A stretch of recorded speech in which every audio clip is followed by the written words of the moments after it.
Sunita education tree पर आपका स्वागत है और आज का हमारा टॉपिक है क्लास 7th सिविक्स में चैप्टर नंबर 2 जिसका नाम है स्वास्थ्य में सरकार की भूमिका।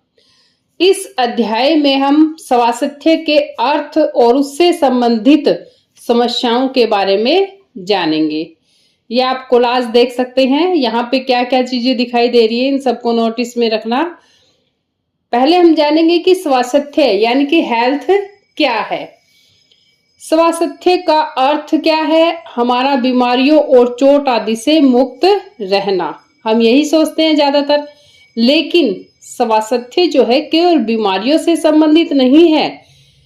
बीमारी के अलावा हमारे लिए उन कारणों पर भी विचार करना आवश्यक है जो हमारे स्वास्थ्य पर प्रभाव डालते हैं।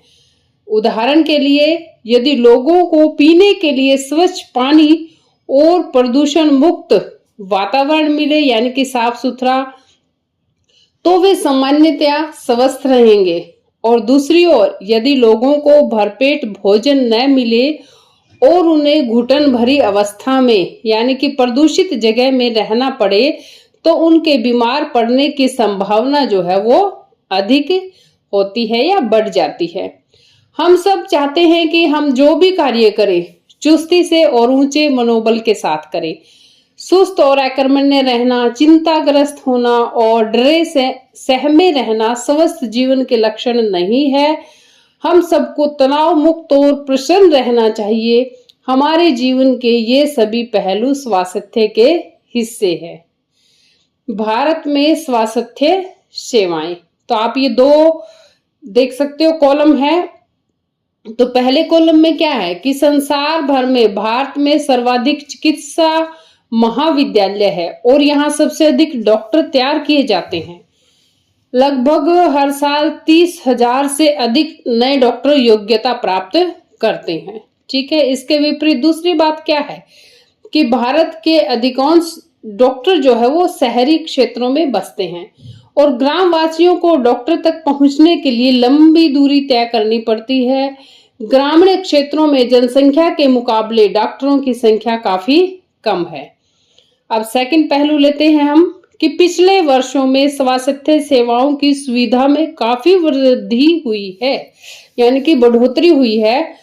और सन 1950 में भारत में केवल 2,717 अस्पताल थे और 1991 में ये बढ़कर 11,174 अस्पताल बन गए और 2017 में तो इनकी संख्या 23,583 हो गई। यानी कि अस्पतालों में बहुत ज्यादा वृद्धि हुई है। और उसी के साइड दूसरी तरफ है कि भारत में करीब 5 लाख लोग प्रति वर्ष तपेदिक, जिसे टीबी कहा जाता है, उससे मर जाते हैं।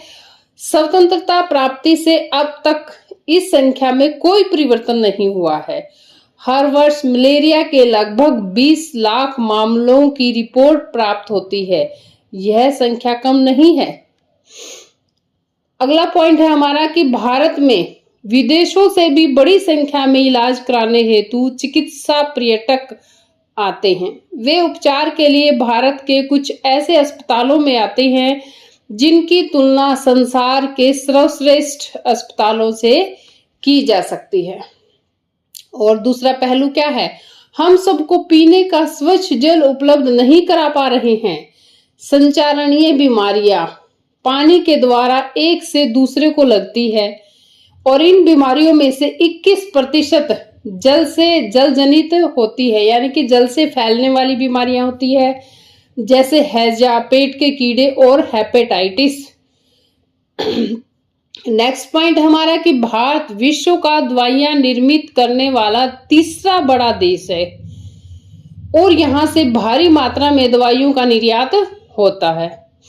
और उसके विपरीत पॉइंट क्या है कि भारत के समस्त बच्चों में से आधों को खाने के लिए पर्याप्त भोजन नहीं मिलता है और वे अल्प पोषण के शिकार रहते हैं। यानी कि 4 अच्छी बातें हैं और 4 ही उसके विपरीत दूसरी बातें भी हैं।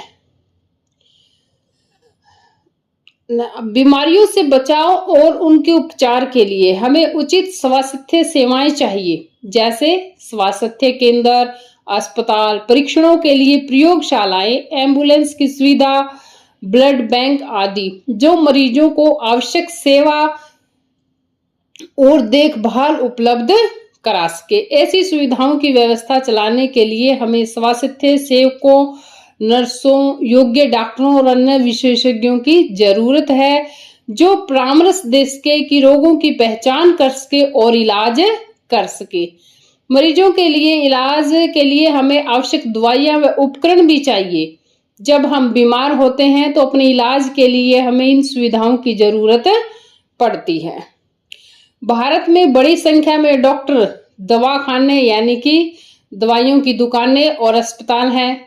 देश में सार्वजनिक स्वास्थ्य सेवाओं को चलाने का पर्याप्त अनुभव और ज्ञान भी उपलब्ध है। ये ऐसे चिकित्सालय और स्वास्थ्य केंद्र है जिन्हें सरकार चलाती है। सरकार अपनी जनसंख्या के एक बड़े भाग की देखभाल करने में समर्थ है, जो सैकड़ों और हजारों गांवों में फैली हुई है। इस विषय पर हम बाद में चर्चा करेंगे। और चिकित्सा विज्ञान में बहुत असाधारण प्रगति हुई है, जिसके चलते देश में इलाज की नई तकनीकी और विधियां भी उपलब्ध है। फिर भी दूसरा स्तंभ क्या दिखता है हमें कि हमारे देश में एक तरफ तो कह रहे हैं कि बहुत तरक्की हुई है, अनेक तकनीकी और विधियां जो है यानी कि टेक्नोलॉजी जो है वो उपलब्ध है, और लेकिन दूसरी तरफ क्या है कि हमारे देश में स्वास्थ्य की स्थिति कितनी खराब है। उपयुक्त सकारात्मक विकास के बाद भी हम जनता को उचित स्वास्थ्य सेवाएं देने में असमर्थ है। यह विरोधाभास की स्थिति है जो हमारी अपेक्षाओं के विपरीत है। हमारे देश के पास पैसा है, ज्ञान भी है और अनुभवी व्यक्ति भी है, फिर भी हम सबको आवश्यक स्वास्थ्य सेवाएं देने में असमर्थ है। और इसके कुछ अन्य कारणों के बारे में हम जानेंगे। एक, इलाज का खर्च। यहाँ पे ये दो बच्चे हैं, एक है अमन और दूसरा है रंजन। दोनों ही बीमार हुए हैं। एक अच्छे साधन संपन्न परिवार का है रंजन, और अमन जो है वो एक गरीब परिवार का है। तो यहाँ हमें पता चलेगा कि रंजन जो है वो एक अमीर परिवार से है, तो वही सेम वायरल बुखार होने पर उसका ट्रीटमेंट किसी प्राइवेट हॉस्पिटल में हुआ, जो बिल्कुल चमक रहा था, साफ सफाई बढ़िया थी, उसके साथ अच्छे से व्यवहार भी किया गया, उसके बहुत सारे टेस्ट भी कराए गए और उसको बहुत सारी दवाइयां भी दी गई। और वहीं दूसरी तरफ जो दूसरा बच्चा है वो एक गरीब परिवार से संबंधित है, तो वो एक सरकारी अस्पताल में गया जहां पर बहुत लंबी लंबी लाइनें लगी हुई थी हर जगह पे। टेस्ट भी उसके एक दो ही हुए थे और दोनों को ही दवाइयां दी गई, जबकि जो गरीब था उसको कम दवाइयां दी गई। सिर्फ उसके टेस्ट को डायग्नोज करके जो भी उसे दिक्कत थी वायरल की, उसी से रिलेटेड दोनों को ही वायरल हुआ था। तो डॉक्टर ने कहा कि कोई फिक्र की बात नहीं है, तो उसे बस गोली दे दी गई थी। और अब दोनों में क्या अंतर है कि जहां पे प्राइवेट हॉस्पिटल में गया तो वो हॉस्पिटल बहुत बढ़िया था, ज्यादा दवाइयां दी गई, ज्यादा टेस्ट करवाए गए और ज्यादा खर्च भी आया। इसका मतलब दोनों में अंतर था कि जो सरकारी हॉस्पिटल था वहां लाइनें बहुत लंबी थी। पहले तो इस बच्चे को ले जाया ही नहीं जा रहा था कि वहां टाइम बहुत वेस्ट होगा क्योंकि पिता मजदूर है। लेकिन दूसरी तरफ ज्यादा खर्चे पे भी इलाज करवाया गया, जबकि दोनों में सेम ही दिक्कतें थी। यानी कि प्राइवेट हॉस्पिटल जितनी सुविधाएं दे रहे हैं उतना पैसा भी वसूल रहे हैं। अब आप देखना है कि आप बीमार होते हो तो कहाँ जाते हो, किन कठिनाइयों का सामना करते हो, और अपने अनुभव को जो है वो लिखना है या अपने दिमाग में सोचना है। ठीक है। अब है सार्वजनिक और निजी स्वास्थ्य सेवाएं। ऊपर की कहानी से आप समझ गए होंगे कि हम स्वास्थ्य सेवाओं को दो भागों में बांट सकते हैं। एक तो सार्वजनिक यानी कि जो सबके लिए उपलब्ध है जैसे सरकारी हॉस्पिटल, और दूसरी है निजी स्वास्थ्य सेवाएं यानी कि प्राइवेट हॉस्पिटल जिसे हम कहते हैं। तो सार्वजनिक स्वास्थ्य सेवाएं क्या है? जैसे स्वास्थ्य केंद्रों, अस्पतालों की एक श्रृंखला है, कड़ी है, जो कि सरकार द्वारा चलाई जाती है। ये केंद्र व अस्पताल जो है आपस में जुड़े हुए होते हैं, जिनसे शहरी व ग्रामीण दोनों क्षेत्रों को सुविधाएं प्रदान करते हैं और सभी बीमारियां, चाहे कोई कैसी भी बीमारी हो, छोटी से बड़ी तक, सबको इलाज प्रदान करते हैं। गांव के स्तर पर एक स्वास्थ्य केंद्र होता है, जहां एक नर्स और एक ग्राम स्वास्थ्य सेवक रहता है। इन्हें सामान्य बीमारियों के लिए प्रशिक्षण दिया जाता है और वे प्राथमिक स्वास्थ्य केंद्र के डॉक्टरों की देखरेख में कार्य करते हैं। ग्रामीण क्षेत्र में ऐसा केंद्र कई गांवों की जरूरतों को पूरा करता है। जिला स्तर पर जिला अस्पताल होता है, जो इन सभी स्वास्थ्य केंद्रों की देखरेख करता है। बड़े शहरों में कई सरकारी अस्पताल होते हैं, जैसे वह था जिसमें अमन को ले जाया गया था, और ऐसे भी विशिष्ट यानी कि विशेष सरकारी अस्पताल है। इन स्वास्थ्य सेवा को कई कारणों से सार्वजनिक कहा जाता है। सरकार ने सभी नागरिकों को स्वास्थ्य सेवाएं प्रदान करने की वचनबद्धता को पूरा करने के लिए ये अस्पताल तथा स्वास्थ्य केंद्र स्थापित किए हैं, और इन सेवाओं को चलाने के लिए धन उस पैसे से आता है जो लोग सरकार को टैक्स के रूप में देते हैं। इसलिए ये सुविधाएं सबके लिए है और सस्ती भी होती है। सार्वजनिक स्वास्थ्य व्यवस्था का एक महत्वपूर्ण पहलू है कि इसका उद्देश्य अच्छी स्वास्थ्य सेवाएं निःशुल्क या बहुत कम कीमत पर देना है, जिससे गरीब लोग भी इलाज करा सके। तो यहाँ पे हम देखेंगे कि हमें सरकार को कर क्यों देना चाहिए। तो सरकार कर से प्राप्त धन का उपयोग विभिन्न प्रकार की सार्वजनिक सेवाओं को हमें उपलब्ध कराने में खर्च करती है, जिससे सभी नागरिकों को फायदा होता है, जैसे प्रतिरक्षा, पुलिस, न्यायिक व्यवस्था और राजमार्ग यानी कि सड़कें आदि कुछ सेवाओं में सभी नागरिकों को लाभ होता है। अन्यथा इन सेवाओं की व्यवस्था स्वयं नागरिक नहीं कर सकते। तो ऐसे ही कई सारी चीजें हैं, जैसे बाढ़, प्राकृतिक आपदा होती है तो उस समय भी इसी का इस्तेमाल किया जाता है। अंतरिक्ष में परमाणु या प्रक्षेपास्त्रों के जो कार्यक्रम है वो सारे भी करों के द्वारा प्राप्त राजस्व से ही चलाया जाता है। सरकार जो है खास तौर से गरीबों को कुछ सेवाएं प्रदान करती है जो वे बाजार से नहीं खरीद पाते। इसका एक उदाहरण स्वास्थ्य संबंधी सेवा है। स्वास्थ्य सेवाओं का अन्य महत्वपूर्ण कार्य है बीमारियों जैसे कि टीबी, मलेरिया, पीलिया, दस्त लगना, हैजा, चिकनगुनिया आदि को फैलने से रोकना। इसकी व्यवस्था सरकार को लोगों के सहयोग से करनी पड़ती है, अन्यथा यह असफल हो जाएगी। उदाहरण के लिए मच्छरों को पैदा होने से रोकने के अभियान को सफल बनाने के लिए यह निश्चित करना पड़ता है कि क्षेत्र के सभी लोग अपने कूलरों व घरों की छतों आदि पर पानी एकत्र न होने दें, यानी कि बारिश के दिनों में। हमारे संविधान के अनुसार लोगों के हित को सुनिश्चित करना और सबको स्वास्थ्य सेवाएं प्रदान करना सरकार का प्राथमिक कर्तव्य है। सरकार को हर व्यक्ति के जीवन के अधिकार की रक्षा करनी है। यदि कोई अस्पताल समय पर व्यक्ति को इलाज नहीं प्रदान कर पाता तो इसका तात्पर्य है कि उसे जीवन की सुरक्षा नहीं दी जा रही है। अदालत ने यह भी कहा है कि यह सरकार का कर्तव्य है कि वह मरीजों को आवश्यक स्वास्थ्य सेवाएं दे, जिससे आकस्मिक इलाज की सुविधा भी सम्मिलित है। अस्पताल और उसके स्वास्थ्य संबंधी कर्मचारियों को आवश्यक इलाज प्रदान करने की जिम्मेवारी पूरी करनी चाहिए। अब है निजी स्वास्थ्य सेवाएं। ये तो हमने पढ़ा अभी सरकारी गवर्नमेंट हॉस्पिटल जो है सरकारी अस्पताल, उसके बारे में। अब प्राइवेट हॉस्पिटल यानी कि निजी स्वास्थ्य सेवाएं। हमारे देश में कई तरह की निजी स्वास्थ्य सेवाएं पाई जाती है। बड़ी संख्या में डॉक्टर अपने निजी दवाखाने चलाते हैं। ग्रामीण क्षेत्रों में पंजीकृत चिकित्सा व्यवसायी आरएमपी मिल जाते हैं।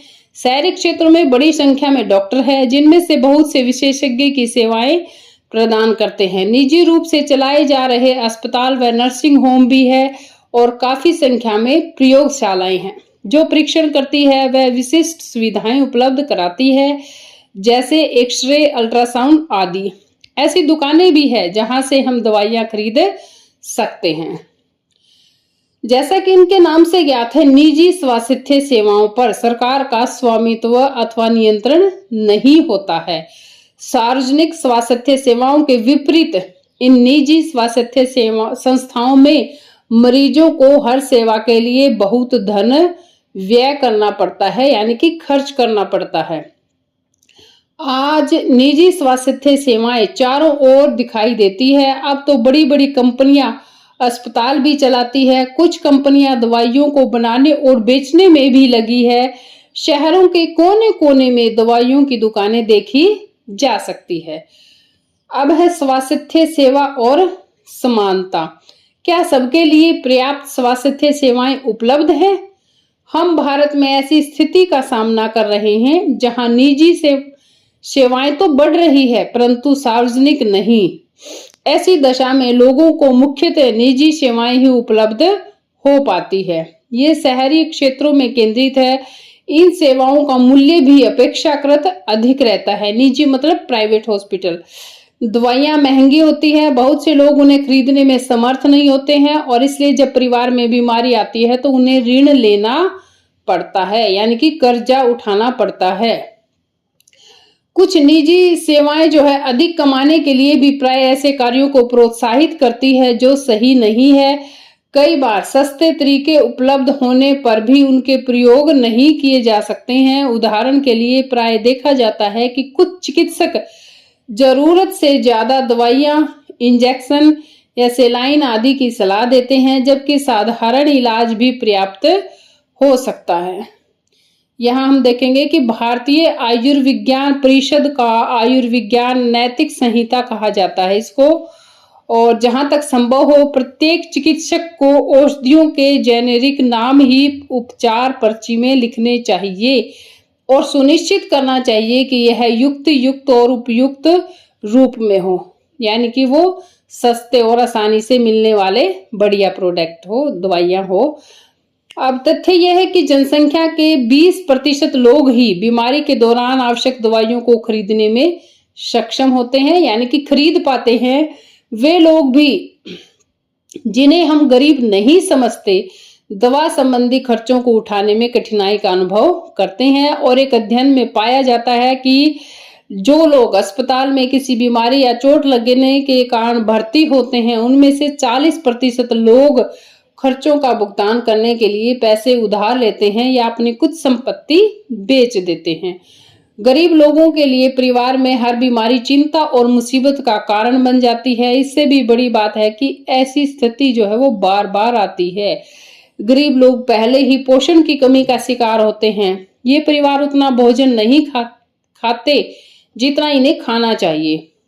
उन्हें जीवन की आधारभूत आवश्यकताएं जैसे पीने का पानी, घर के लिए पर्याप्त जगह, साफ वातावरण तक उपलब्ध नहीं हो पाता है। इसलिए उनके बीमार पड़ने की संभावना भी अधिक रहती है और बीमारी पर होने वाले खर्चे से उनकी हालत और खराब हो जाती है। कभी कभी केवल पैसा ही लोगों के बेहतर इलाज में बाधक नहीं होता।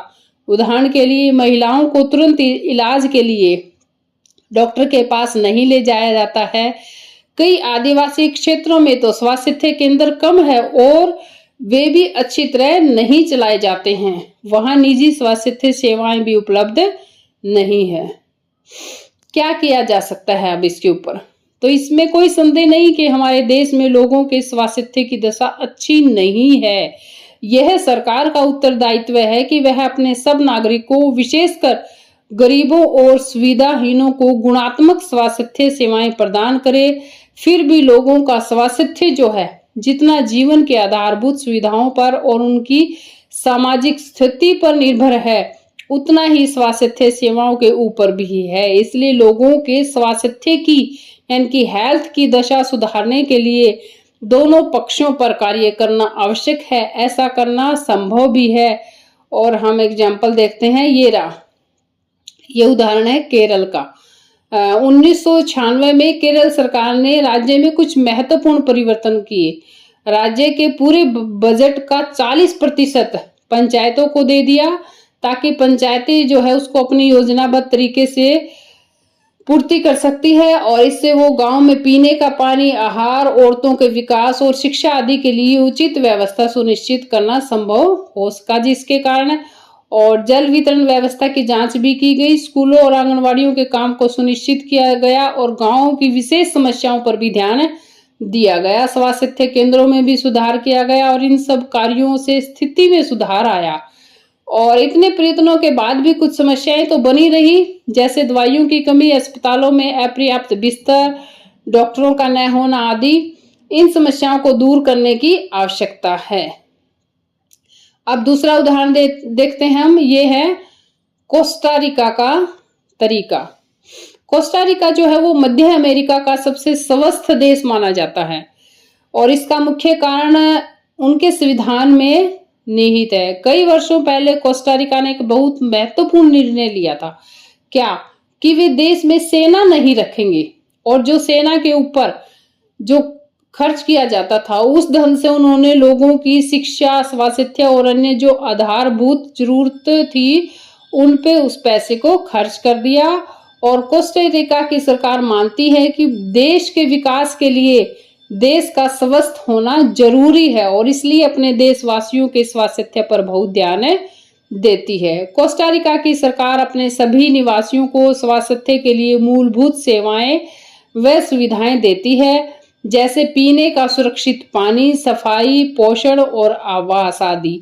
स्वास्थ्य की शिक्षा को बहुत महत्वपूर्ण माना जाता है और सभी स्तरों पर स्वास्थ्य संबंधी ज्ञान शिक्षा का एक जरूरी भाग है। अब हमारे क्वेश्चन आंसर है, ये हम नेक्स्ट वीडियो में करेंगे।